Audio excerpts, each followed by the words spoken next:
Hello people. I'm not out on my bike. No, the more observant of you will notice I am in the garage. And there's a reason I'm in the garage, it's because the weather's not very nice. But I decided to do this vlog anyway because it's a second part of a vlog actually. The first part I've posted about 9 years ago, and it was called My History of Bikes. And in that vlog I go through all the bikes that I've owned since I was a kid, on a Honda C90 going to work, right up to the bike I was on during that video, which was a Dyna Superglide Custom. And I thought it would be about time, 9 years later, to do a second follow-up, to bring you up to date as to where I am now. The Dyna I actually got because I had to sell a Softail Slim. My finances changed, it had to go.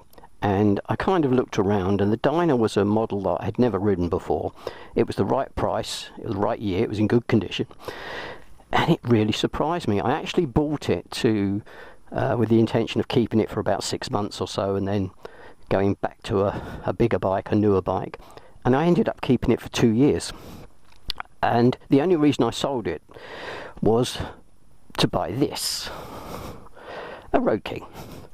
I wanted to do some long distance riding, and the Road King was far more suited to that than the Dyna. I could have loaded up the Dyna with luggage and taken a chance, but I didn't want to. I only intended to keep the Road King for a short time, but not as short as I ended up keeping it, because it didn't really do it for me. Oh, it was the most comfortable bike in the world, going down motorways and dual carriageways, and could on miles on it, but most of my riding wasn't long distance touring. It's having a blast on a Sunday or whatever, and weekend warrior riding, and the Road King just didn't do it. So I then looked back at the bikes that I'd owned that maybe I should go back to, and of all the ones that I liked, the one that gave me the most smiles per mile was the first Fat Boy Low that I owned. I did a lot of vlogs on it. It's the one with the big apes. I'll put a picture up. There she is.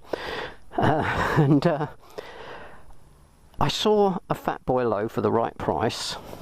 It had quite a few miles on it, but it had quite a few mods, and I'll put a picture of that one up. And I thought that would be the perfect bike to go back to. But I don't know what it was. Maybe it had been kept outside, or maybe the person didn't look after it or whatever, but little things kept going wrong.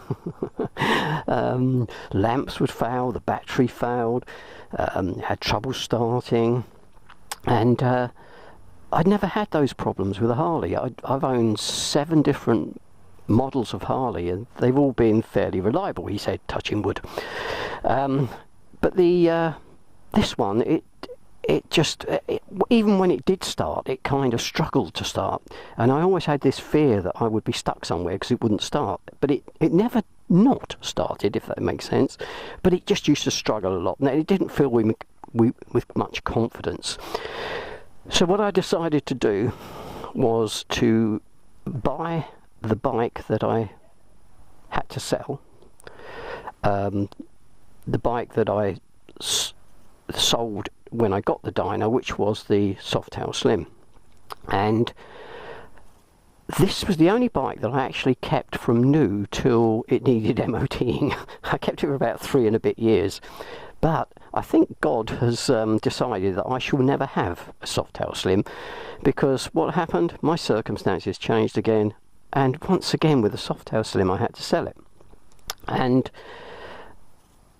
I did the same thing again. When I sold the last Softail Slim, I was very surprised with the Dyna. It was a much cheaper bike, and one I could afford, and I did the same thing. I went back to a Dyna, but the Dyna I got this time went against my black rule and I got a burgundy coloured Dyna, and it was a lovely bike. It was the same sort of experience as the other Dyna, and I did a video recently called Harley Davidson in My Blood, and it explains why I sold that and why I went for a Triumph Street Twin 900, this one.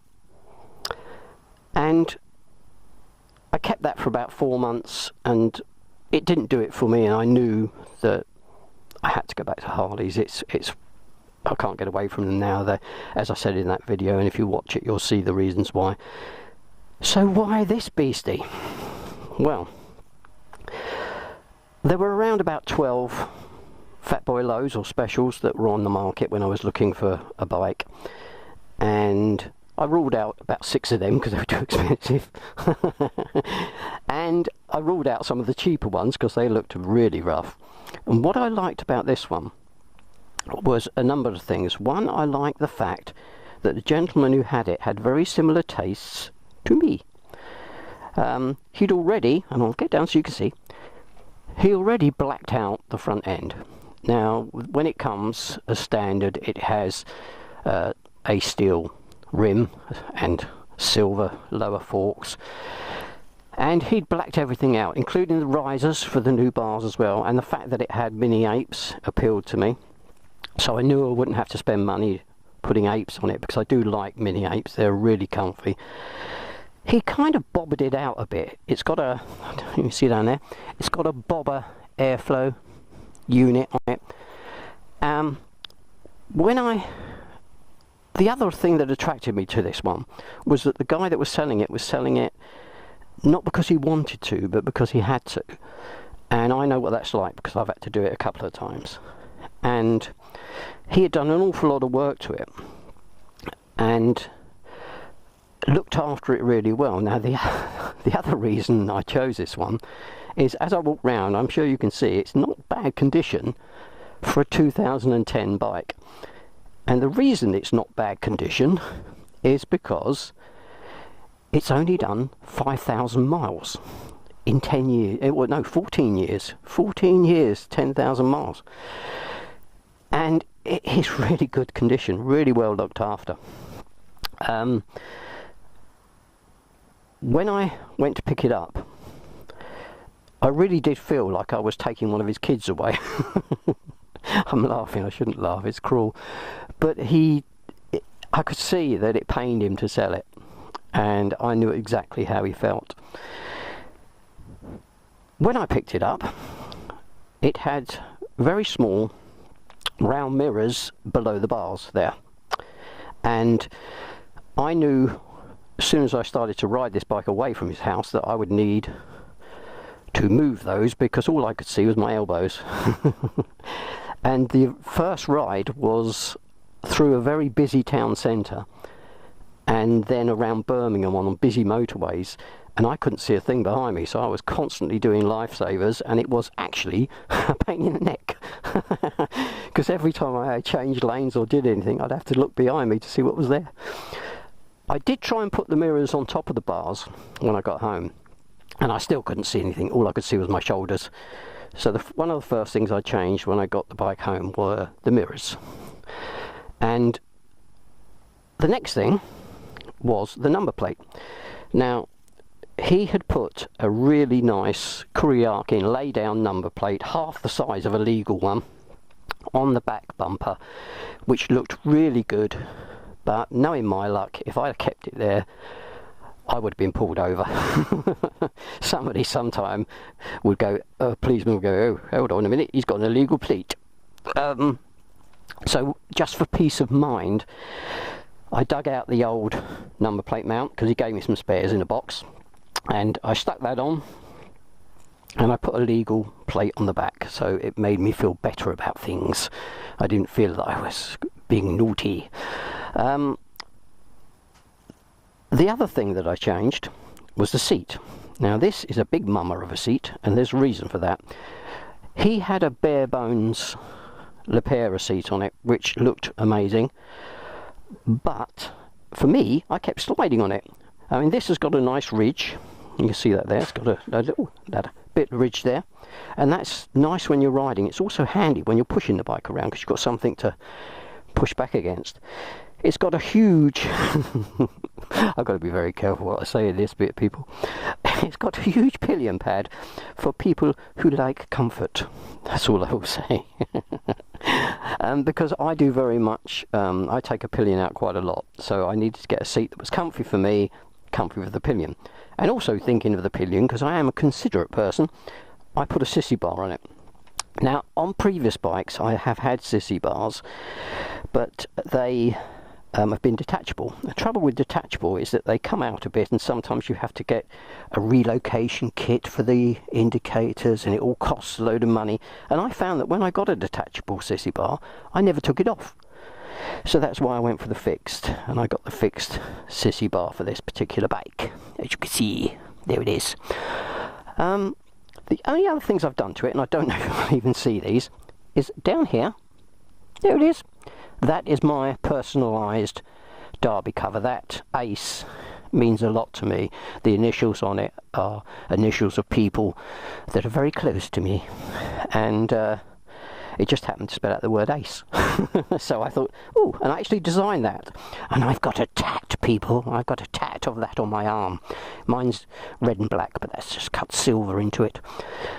The other thing I've put on it is around this side. Not a lot of room around this side, people. And I don't know if you can see that there. Lucky 13 points cover.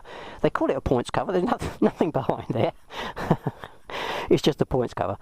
Now, the most essential thing that I put on this, and I've recently posted a video all about these, is this item down here, that gremlin bell. You do need one of those if you own a Harley.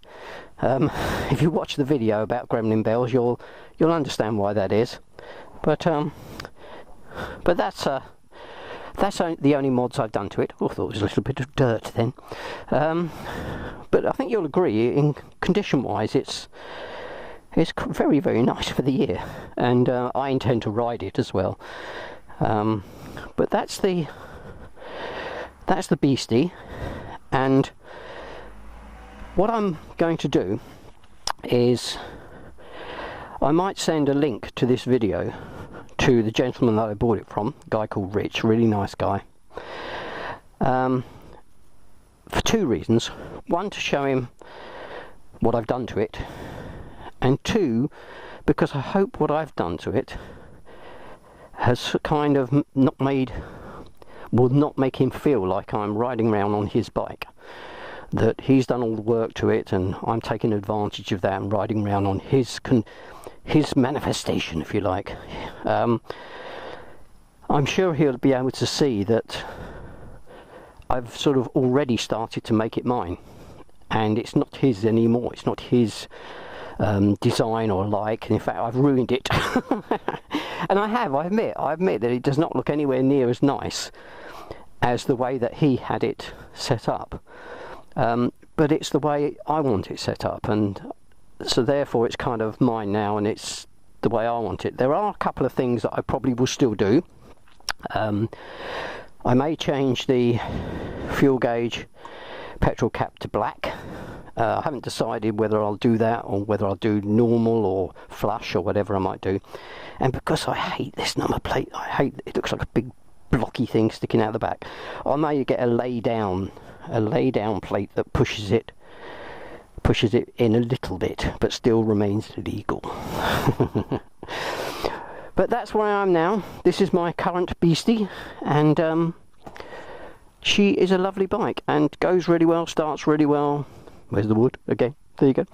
And I'm really pleased with it, and it's kind of this bike that has rekindled my desire to do vlogs. And when the weather changes, because at the moment it's very dull and rainy and showery, I shall get out there and I shall do some more Harleyman 5521 vlogs, but on this channel, because I can't get onto my old ones. I don't know why, I'm not going to go into it, but that's all it was for today, people. So if you're a biker, you ride safe, and if you're not a biker, you be safe. Catch you soon, guys. Bye bye.